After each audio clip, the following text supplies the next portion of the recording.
harassment from my mother-in-law Anita. At first, I put up with it, but if I thought she was getting carried away, I stopped listening and quickly came up with some excuses to leave the place. I became distressed by the accumulation of such incidents. I researched on the internet and various books about problems between mothers-in-law and daughters-in-law and how to solve them.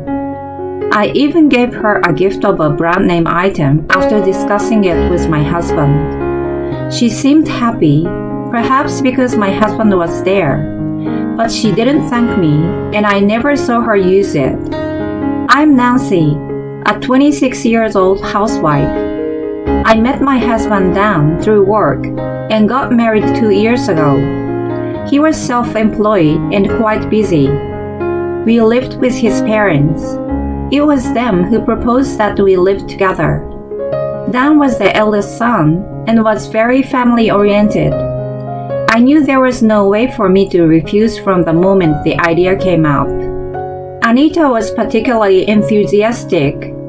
We have renovated and added more rooms to the house. You will have your own space, so it's not a bad deal, right? She said over and over again. Although I accepted it, I made it clear that we would not interfere in each other's lives as much as possible. If I told her directly, it would have raised an issue, so I asked Dan to do it. When she was told that, she looked quite displeased.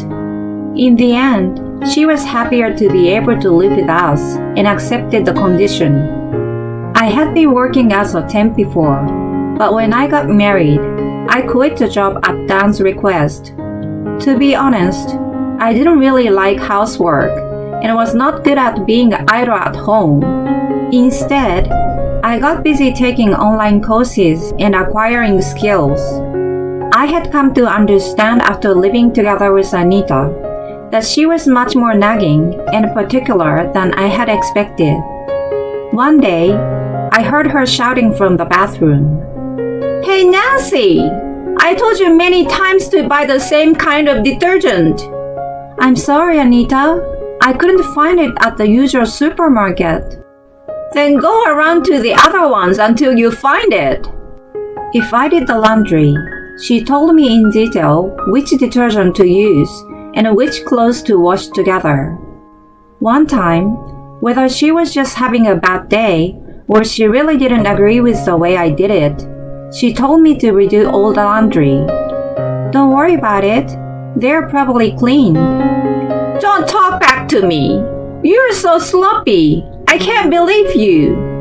She glared at me. When she got upset, she did unimaginable things compared to her petite and skinny figure, and I couldn't handle it. She once threw my favorite dress that was hanging out in the yard on the ground and made it all muddy. I got nervous whenever she started having a fit. I had never done any housework, and it was all on me. Since it was for the whole family, it was quite a lot. She had a mug of coffee I had prepared in her hand and watched me work with a smile on her face. It made me somewhat angry. I consulted Dan several times. He was very helpful, taking time out of his busy schedule to listen to me. It was just that he was a bit timid and couldn't take a strong stance toward his mother. I had been patient with her at first. Later on, if she got carried away, I learned not to listen to her and quickly came up with excuses to leave. When I became distressed by the accumulation of such incidents, I searched the internet and visited the library. I looked into problems and solutions between in-laws on the websites and in various books and took countermeasures in that way. I pretended that I didn't care and listened to her with good humor. I tried to talk back a little. I also picked a time when she seems to be in a good mood and told her nicely what I wanted her to stop doing. I even gave her gifts that matches her taste. I spoke to Dan about it, and we went a little crazy with the brand. She seems to be pleased with the gift because perhaps Dan was there, but she didn't utter a word of appreciation. After glancing at it, she never used it. Her petty complaints continued every day. I began to think that it was different from the promise we made when we moved in together in the first place. She used me as her housekeeper. Her upbringing and educational background had something to do with the way she treated me. She was born and raised as the only daughter of the slightly wealthy family. She attended a private high school and graduated from a private university.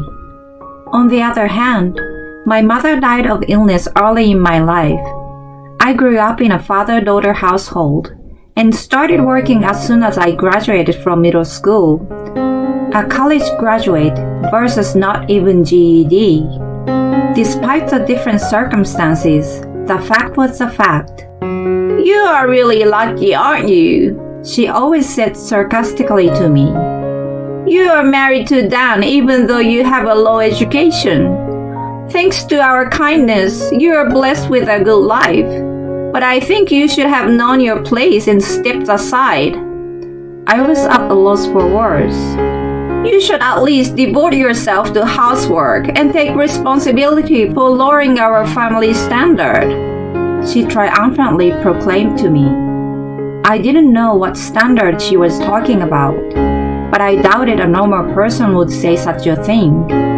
When I looked up the university she graduated from, I found that it wasn't as outstanding as she made it out to be. It didn't have a history or tradition to be proud of, and the rate of getting into grad school or employment was not that great either. I was not impressed. For her, I guessed it was more like having a daughter-in-law who was not at all in line with her beloved son. She loved to travel with her friends and also took equestrian lessons amongst other hobbies. When she returned from a trip, she was usually in a good mood and bragged about it to me. "My hobbies enrich me and relieve my stress. They are indispensable for me," she declared, but her hobbies were quite expensive and concerning to me. The travel destination was often overseas. Her host cost a lot of money to be boarded. She left all the housework to me and was able to freely make her own schedule. I didn't see her as having a stressful life. If there was stress, it should have been mostly dissipated by bullying me. Moreover, whenever she needed money, she always came to us. "Hey, can you lend me some money? I really want something right now. I repay you back." It escalated to the point that Dan even had to tell her, "Aren't you spending a little too much? I can't give you any more this month." She seems not to care and came up with some excuses to persistently ask for more. He usually ended up giving her money after all. She always said she was going to pay us back, but we never received any money back. I let out a sigh as I kept an accounting book. We had lent her over $2,000 since the beginning of that year. It was only the beginning of summer then, and it was not looking so good for the future. At that moment, she passed by and rushed me to make lunch for her. It was a usual occurrence, but it pricked my nerve for some reason at that time. "Could you go and buy or order your lunch today?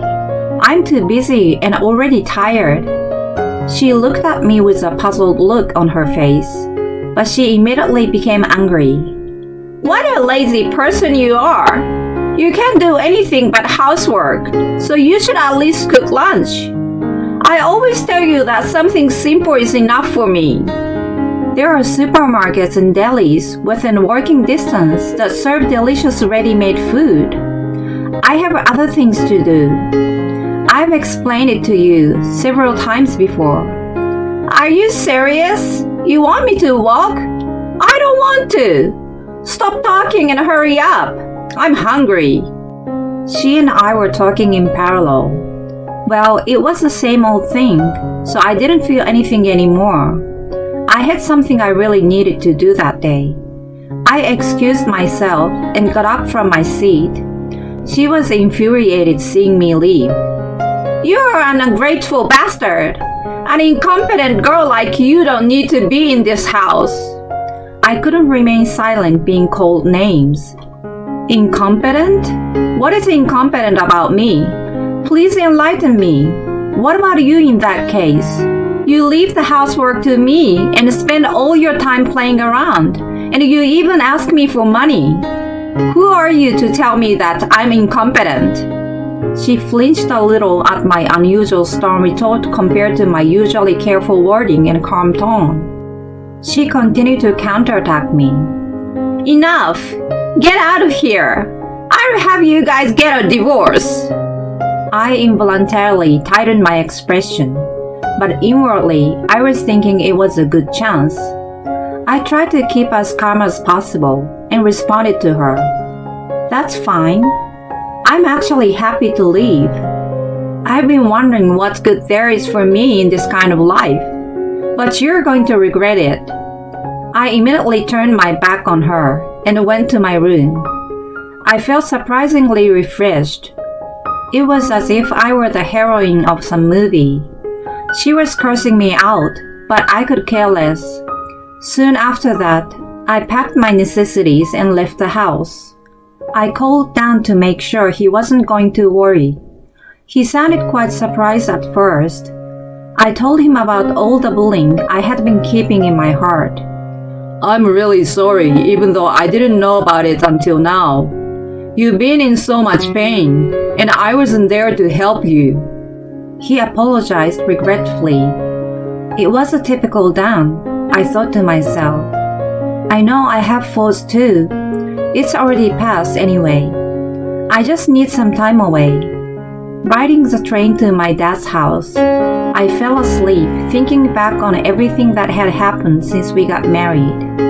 I was startled by the announcement that had arrived at the station. It was dusk and a chilly wind was blowing. To my surprise, I saw my dad standing at the exit. He was usually very quiet and a little stubborn, and I never knew what he was thinking, so I didn't expect him to come all the way to pick me up. I noticed that he had lost a little weight and gained some gray hair while we hadn't seen each other for a while.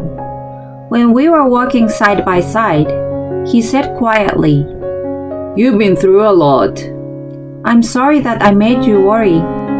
I suppressed the tears that were threatening to well up in my eyes. Don't worry about it. I felt a warmth in my chest. We walked along the road to his house while catching up on our lives. When I was just getting used to living at my dad's, I noticed that I had many missed calls on my phone. My friends normally sent me messages and rarely called me. I got a bad feeling about it. When I checked, they were all from Anita. I looked at the details and saw that she had been calling several times every few minutes. After what happened, I hadn't been able to forget about it yet. To be honest, I didn't want to call her back. I reluctantly decided to do so, thinking it might have been something important. Then, she picked up right away, as if she has been waiting for me. I was surprised to hear her listless voice. "Hi, Nancy. I'm very sorry. Please come back." I was a little taken back. "What's wrong?" "Well, I was cleaning Dan's room a couple days ago, and I found something. I think it's a financial statement." I knew what she was talking about. Dan's company was incorporated half a year ago, so it was normal for him to make detailed statements. A statement? What about it? "I had no idea he was making so little. You knew it, didn't you? Why didn't you tell me?" She became emotional and suddenly raised her voice. I had the urge to cover my ears at the sound of her usual tone, which I hadn't heard in a while. "I've told you about it several times, but it sounds like you never listened to me." "I don't remember that." "Well, I guess you don't. You love talking about yourself, but you're not interested in what I tell you." "I'm going to buy another horse. I've already signed the contract. Please, Can you lend me some money? She made such an insolent request to me even at that point. I let out a small sigh and answered, "Well, Dan and I are not your wallets. Please use your own savings. Besides, you will eventually receive a pension, right? Why don't you try to manage within your means?" "I don't have much savings. Please, I'm begging you." "Before that, do you have enough money to live on this month? I think you were just barely making ends meet last month. Since the one who has been cooking for you is gone, you must have been eating out or buying food all the time." She cleared her throat and fell silent as if I had hit the bull's eye. "Your cooking wasn't bad. Actually, Dan told me to apologize to you and reflect on what I had done." "Oh, did he? Well, I don't care anymore." Of course, I didn't mean it, but I couldn't think of anything else to say. I just strongly hoped that I didn't have to be involved with her anymore. Unaware of my thought, she happily continued, "Is that so? That's great. Now we are reconciled. Will you come back soon?" Her tone of voice brightened. I was amazed by her self-serving way of thinking. "I can't live with you again, so please move on. Instead, you might want to worry more about your own future." "What? What do you mean?" She was puzzled as she had no idea. I didn't need to explain to her then, but she would have understood when the time came. Thinking I had said enough, I hung up the phone. She had a lot of time on her hands. She continued to call me persistently after that. I had no choice but to block her. 6 months have passed since then. I'm watching my dog happily running around in my yard. It's a pleasant morning and just right for basking in the sun. After careful discussion with Dan, we ended our cohabitation with my in-laws. Then, we bought a beautiful semi-new house that had just come on the market. We have a mortgage now. It has a better layout than before and is more comfortable to live in. We chose a location that was convenient for Dan's work. He is more lively than before. As for my in-laws, they are now stuck paying their mortgage because we are no longer helping them.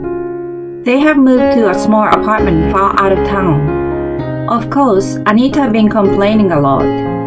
I feel sorry for my father-in-law, who seems to be sandbagged by her. Since she had spent so much money on her hobbies to enjoy her life, he was left with almost nothing in his savings account. After he told her to live frugally, she started to do housework more than before. When she cooks, it takes quite a long time to make one dish, which neither looks good nor tastes good. I've heard that my father-in-law is better than her. She had been nagging me so much, but it turns out she can't even do it herself. How embarrassing. It no longer matters to me anyway. I've gotten a GED and plan to attend a university in the fall. I'm accepted to a popular university with a long history and tradition. I have always been good at mathematics and interested in economics. I taught myself stock trading from the time I was working as a temp and played around online. I started with a small amount of money at first and gradually increased the size of my fund. Dan's business was hit hard by the recession when I left home after a dispute with Anita, and his income dropped considerably. At that time, I was earning a steady profit and was able to bring some income into the household. Because of my father-in-law's pride and Dan's wishes, we did not inform my parents-in-law about it. If they watched my behavior very closely and had common sense, they would have noticed. While we lived together, Anita looked down on me from the start and treated me like a housekeeper. In the end, she missed the opportunity to live happily as a family. I did think about divorcing Dan at one point. However, after discussing it with him and my father-in-law, we agreed that she would have no contact with me in the future. In fact, I'm feeling much better, and my investments are going quite well since I stopped seeing her. The hot coffee I drink while being soothed by the sight of my cute dog brings me such joy in my life. I will be a university student starting in the fall. I look up at the clear sky, excited with anticipation.